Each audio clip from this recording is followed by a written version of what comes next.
Over 20 years ago, two senior colonels from the People's Liberation Army of China wrote a new book with a title that roughly translates to Unrestricted Warfare. Unrestricted warfare is a military doctrine designed to use non-military means to defeat an adversary. The Chinese Communist Party have followed it carefully to defeat America while we've barely noticed.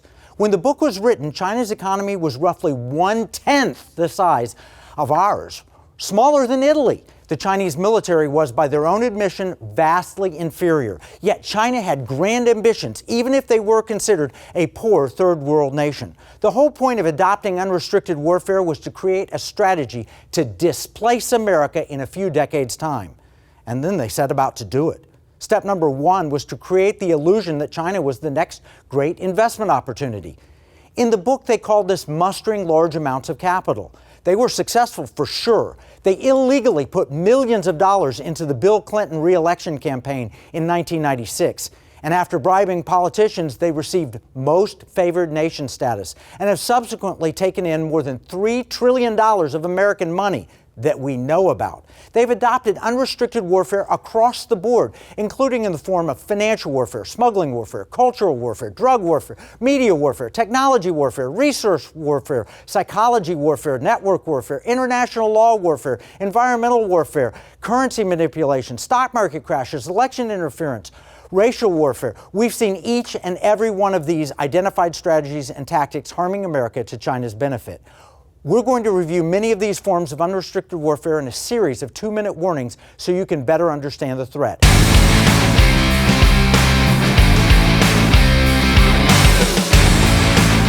For all you investors hoping to make a quick buck, let this be a warning.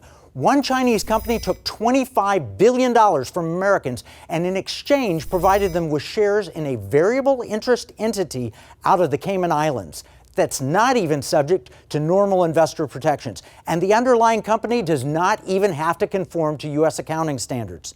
Sound sketchy? The truth is that at any point, the Chinese government could deny the structure and Americans would get nothing for their $25 billion. It would simply disappear, and that isn't uncommon. There are other Chinese companies who've admitted fraudulent accounting and investors have lost big. And this is not just a bad investment. Something like $3 trillion of American money has been sucked up by Chinese companies, and in return, we've gotten little slips of paper that one day might prove worthless. This is a form of unrestricted warfare. Unrestricted warfare is a military doctrine designed to use non-military means to defeat an adversary. The doctrine was published in a book 20 years ago, and the Chinese Communist Party has followed it carefully to defeat America while we barely noticed. 20 years ago, the Chinese economy was a fraction of the size of ours today. But now their economy rivals ours, and they're using their newfound power to repress minorities, control their people, and commit human atrocities. In unrestricted warfare, the Chinese said financial warfare, in which a country is subjugated without a drop of blood being spilled, means entering and subverting banking and stock markets. They called it financial warfare, a hyper-strategic weapon. We've lost jobs and entire industries. We no longer manufacture basic necessities like medicines or surgical masks. The Chinese communists took $3 trillion from us to subvert our economy and enrich theirs. This is classic unrestricted warfare, and it's designed to hurt you.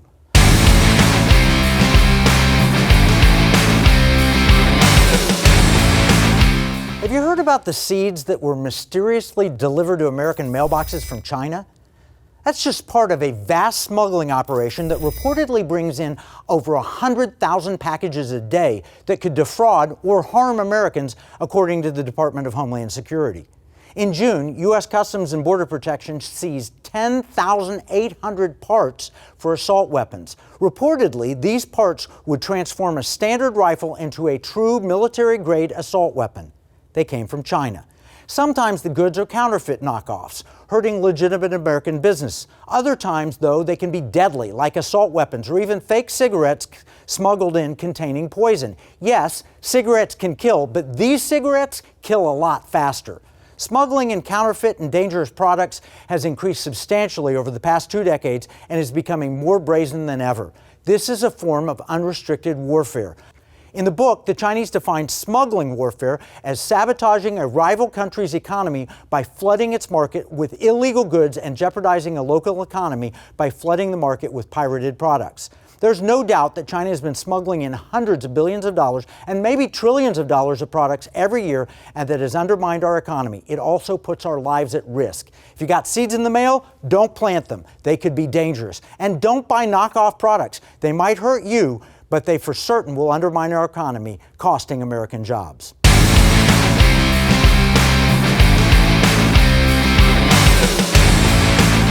Did you know that there are certain movies you'll never be allowed to see because China forbids it? It's true. And the movies you do see have been altered to win approval from the Chinese Communist Party. It's reported that the version of Tom Cruise's flight jacket in the new Top Gun will be missing a patch from Japan or Taiwan. We all know that China censors what they allow their people to see. Believe it or not, Winnie the Pooh is forbidden there because some people think their communist leader Xi Jinping looks like Pooh Bear. So he had the character banned. But why would the Chinese Communist Party be so concerned about what you watch? The answer is that this is part of their unrestricted warfare plan to subjugate America over time. In the book, the Chinese define cultural warfare as influencing the cultural biases of a targeted country by imposing your own cultural viewpoints. It's not just Hollywood. China has also established Confucius Institutes in American colleges and Confucius classrooms in high schools. At one point, there were as many as 100 college campuses and 500 high schools involved. What is so insidious about this is that whoever establishes an institute must sign an agreement they will never disparage China. Under the guise of cultural exchange, students are hit with a propaganda machine.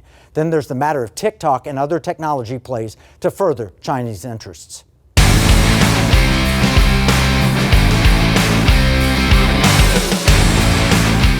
According to the CDC, 128 people die every day from an opioid overdose. That's nearly 50,000 people each and every year. Chinese-made fentanyl is responsible for the vast majority of these deaths. Is it just about the money? Is the Chinese Communist Party simply the world's largest drug dealer? Is this merely payback for the opium wars of the past? Sadly, there's even more to it than that. Pushing drugs is another form of unrestricted warfare that the Chinese Communist government has been waging against America for more than 2 decades. In the book, the Chinese define drug warfare as flooding illicit drugs across national borders and breaking down the fabric of society through their use. Case in point, fentanyl. It's an opioid 50 times more potent than heroin. As little as 2 milligrams can kill a person. A packet the size of a sugar packet can kill 500 people. A single Chinese syndicate once bragged that they could produce 16 tons of fentanyl a month, and Chinese suppliers have developed a very sophisticated pipeline, as shown in this graph from the LA Times. Drug warfare is one more area of unrestricted warfare. Clearly, China has been using fentanyl to undermine America.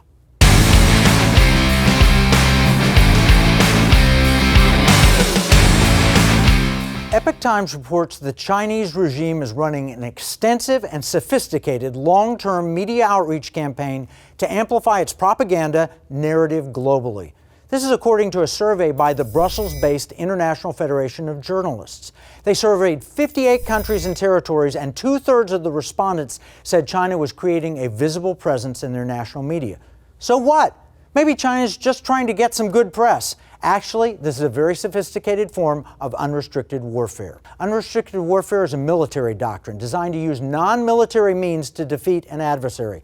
The doctrine was published in a book 20 years ago, and the Chinese Communist Party has followed it carefully to defeat America while we barely noticed. 20 years ago, the Chinese economy was a fraction of the size of ours. But now their economy rivals ours, and they're using their newfound power to repress minorities, control their people, and commit human atrocities. The Chinese government is set on world dominance, and they plan to apply unrestricted warfare to get there. In the book, the Chinese define media warfare as manipulating foreign media either by compromising or intimidating journalists or getting access to another country's airwaves and imposing national restrictions. There's no doubt that China has been manipulating traditional media, but they've also been active on social media, and TikTok is just one example. Since last year, ProPublica has tracked more than 10,000 suspected fake Twitter accounts run by China. It may seem harmless, but this is a truly sophisticated campaign designed to serve China's interests. While Western media are beholden to the truth, we hope, the People's Republic of China media are beholden to the Chinese Communist Party, according to a State Department spokesperson.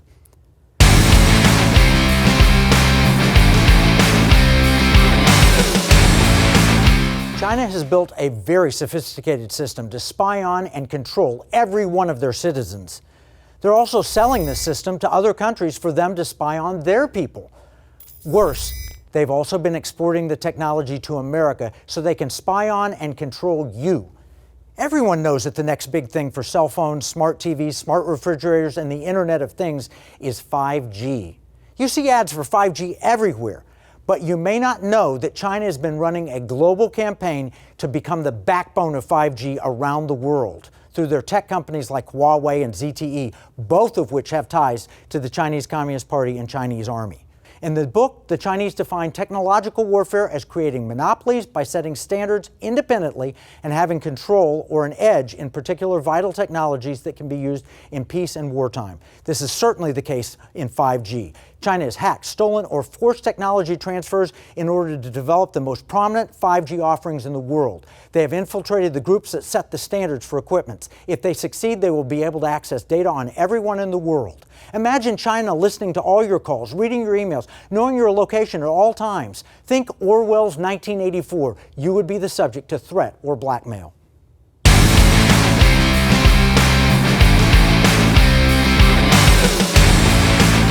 Your iPhone is made possible by something called rare earth minerals. In fact, there are 44 key elements essential to building an iPhone, many of which are rare earth. Many of the most valuable functions would be impossible without neodymium, praseodymium. They're hard to pronounce, but they're essential for smartphones, cars, speakers, and light bulbs. According to Engadget.com, China currently mines 80% of the world's supply of rare earths, and the country has threatened to limit exports to the U.S. if our trade war escalates.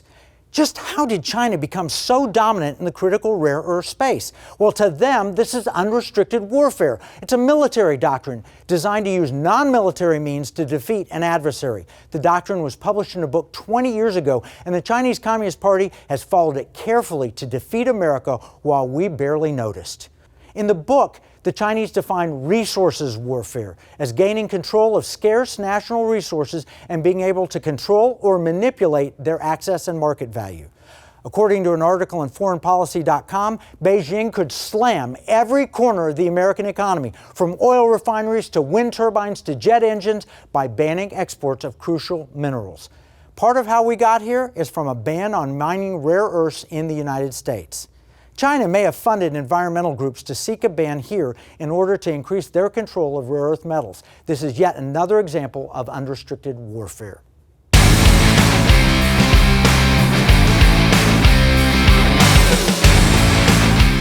While it is questionable whether the Chinese government genuinely cares about universal human rights and racial equality, its propaganda apparatus has seemingly become an active supporter of the global Black Lives Matter movement, mostly in the form of lambasting the U.S. government and U.S. system. That's a direct quote from an op-ed in the Japan Times, which went on to say, Beijing emphasizes the failure of the liberal democratic system as represented by the U.S., through which the Chinese political system is portrayed in a positive light. To China, this is unrestricted warfare. In the book, the Chinese define psychological warfare as imposing one's national interest by dominating a rival nation's perception of its own strengths and weaknesses. That is exactly what China is doing here, fomenting a perception that America is a singularly racist nation. A Chinese foreign spokesperson said, "Racism against ethnic minorities is a chronic disease of the American society." There is even evidence that the Chinese embassy and consulates may have been directly encouraging the protests and riots. This is absolutely another blatant example of Chinese unrestricted warfare. The irony is that China has a far worse racial record than America, but they're busy at work using psychological warfare to undermine our society.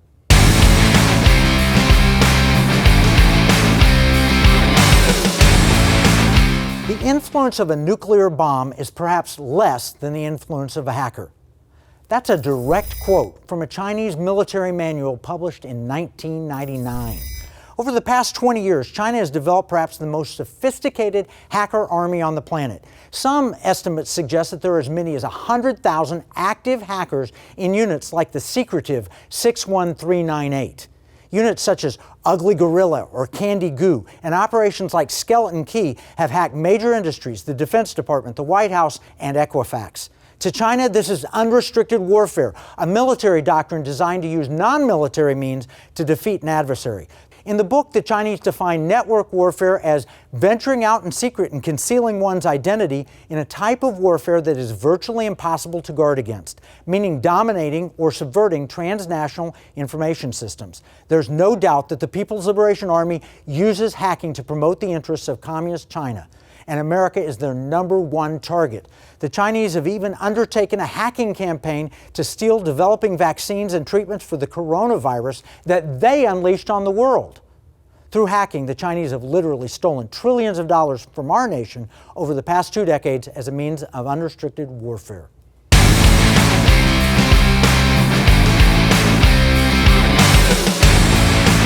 When the World Health Organization covered up China's obvious lies about the coronavirus in the early days, they literally sentenced over 20 million people to illness, with a reported death toll approaching 1 million. Experts acknowledge that if China had acted swiftly, sharing information at the very beginning and not lying through the World Health Organization, millions could have been spared. The death toll is tragic, but the economic loss is nothing to ignore. The cost is already in the tens of trillions of dollars. That money could have been better spent to make a better world for all of us. To China, this is unrestricted warfare. In the book, the Chinese define international law warfare as joining international or multinational organizations in order to subvert their policies and their interpretation of legal rulings. There's no doubt that the Chinese government has dominated the policy of many UN agencies. According to the Heritage Foundation, Chinese influence in the UN and its affiliated international organizations has been expanding significantly over the past decade. China watchers have long hoped that China would come to appreciate the value of observing international rules and norms and become freer economically and politically. It's clear the opposite has actually happened. That places us all at risk.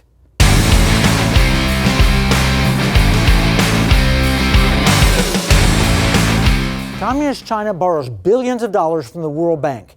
China then loans money using predatory practices to other countries. Why do we allow this?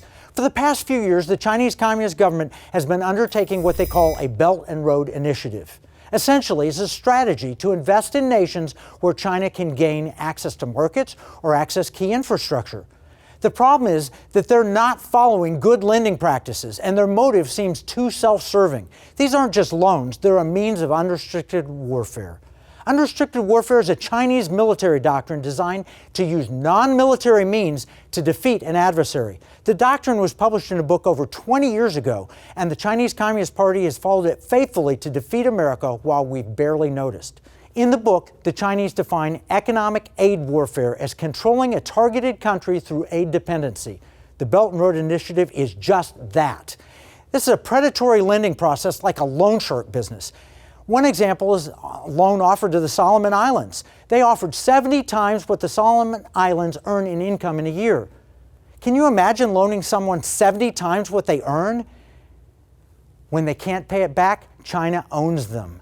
They take property or demand loyalty. It's clear unrestricted warfare akin to a loan shark working for the mafia. Take a look at this chart from Zero Hedge that shows all the places China has been buying influence. China is using World Bank money, much of which came from us, to buy up influence and assets around the world. They're literally using our money to take the world. This is clearly unrestricted warfare.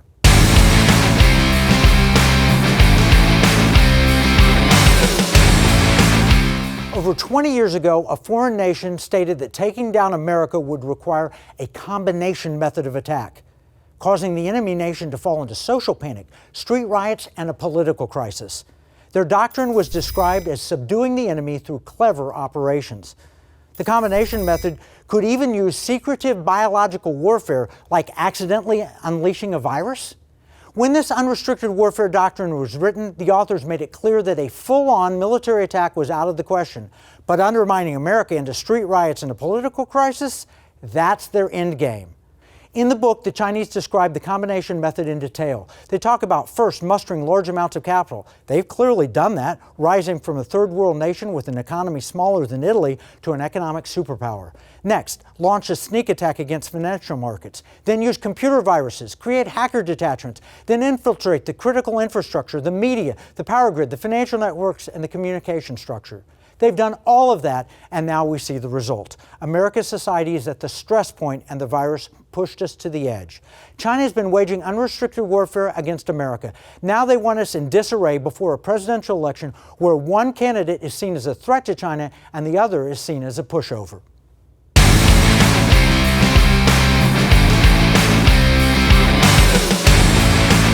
If you own the high ground, you win the battle. That's been true for centuries, and the ultimate high ground is space. Imagine the ability to knock out our satellites. All of a sudden, your GPS stops working. You lose internet and communications. The American economy goes dark. If you think the pandemic has been bad, just imagine how rough life would become without the internet, television, or phones. The Chinese are aggressively moving into the space domain as a means of unrestricted warfare against America. The Chinese government is set on world domination, and they plan to apply unrestricted warfare to get there. In the book, the Chinese talk about space warfare. It's how China plans to dominate our planet in what they call the China Century. Lieutenant General Stephen Quast described their plans in episode 82 of Economic War Room. He said, China is doing this now. Their rover that's on the far side of the moon right now is not just up there for scientific purposes. They're mapping the minerals of the moon in order to industrialize the moon and start building in space the capacity to have this infrastructure that can deliver energy and information to any point on the planet. They want to achieve economic dominance using this geography of space by 2049, the 100th anniversary of the Chinese Communist Party takeover. China is playing the long game to dominate space. From there, they'll control the internet, energy, communications, and your future.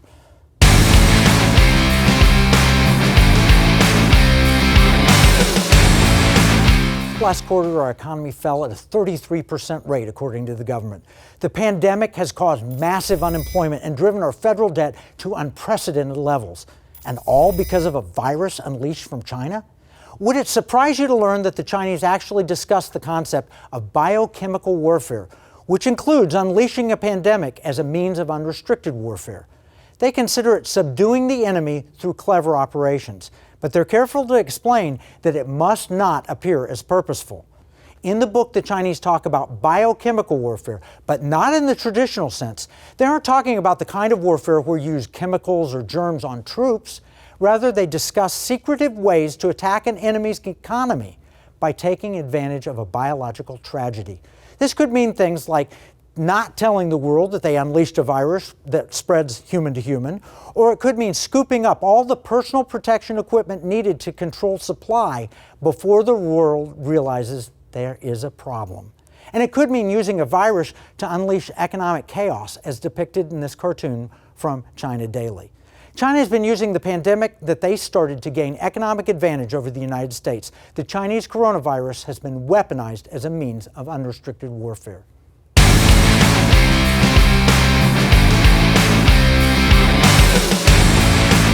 Did you know that we no longer manufacture penicillin in the United States, or aspirin, or essential blood thinners, or a whole host of other critical generic medicines? Over the past 20 years, China has used predatory trade practices to take over one of our most important industries. The fact is that 80% of the active pharmaceutical ingredients in our life-saving medicines now come from China, in whole or in part, according to Rosemary Gibson, the author of the book China RX. Controlling medicine and medical supplies is clearly a means of unrestricted warfare. In the book, the Chinese describe resources warfare as gaining control of scarce resources and being able to control or manipulate their access and market value. Americans thought that outsourcing medicine production might lower costs and be a net positive. What we didn't count on was the possibility of tainted medicine that could kill you, or that China could threaten to cut off supplies in a trade war that would literally shut down our hospitals. There's no question that the Chinese understand how strategic it is to control the medical supply chain in America. We've allowed China to undermine our nation for 2 decades, and controlling medical supply is a major problem we must address. Fortunately, the White House appears to be now focused on a solution. we have to manufacture our own supply.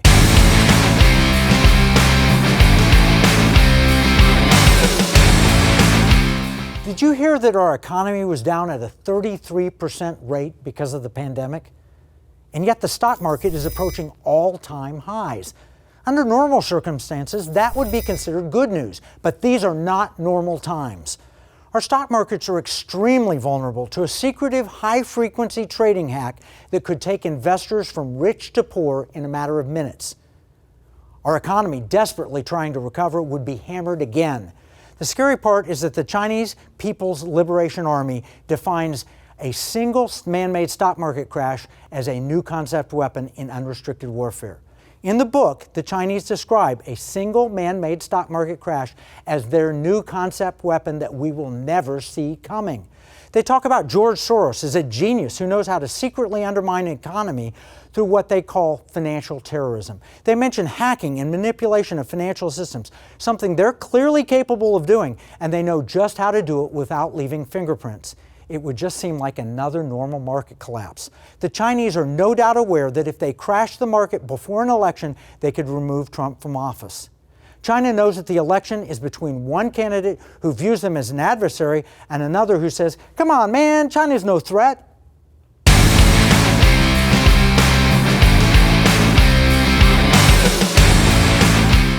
Since 2013, it has been the official policy of the Chinese government to de-dollarize and de-Americanize the world. They're just waiting for the right moment. China wants the American dollar to lose its reserve currency status. That would devastate our economy and make our almost $30 trillion in federal debt unsustainable. We've been printing money like crazy to dig out from the pandemic hell that China put us in. If the rest of the world were to follow China's plan and stop using dollars, we'd be in big trouble. Think Venezuela, Zimbabwe, Weimar Germany. This is a part of China's unrestricted warfare doctrine.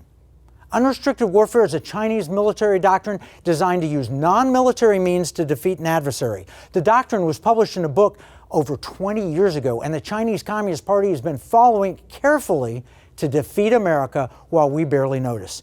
In 1999, the Chinese economy was 1/10 the size of ours, but now their economy rivals ours, and they're using their power to repress minorities, control their people, and commit human atrocities. The Chinese government is set on world domination, and they plan to apply unrestricted warfare to get there.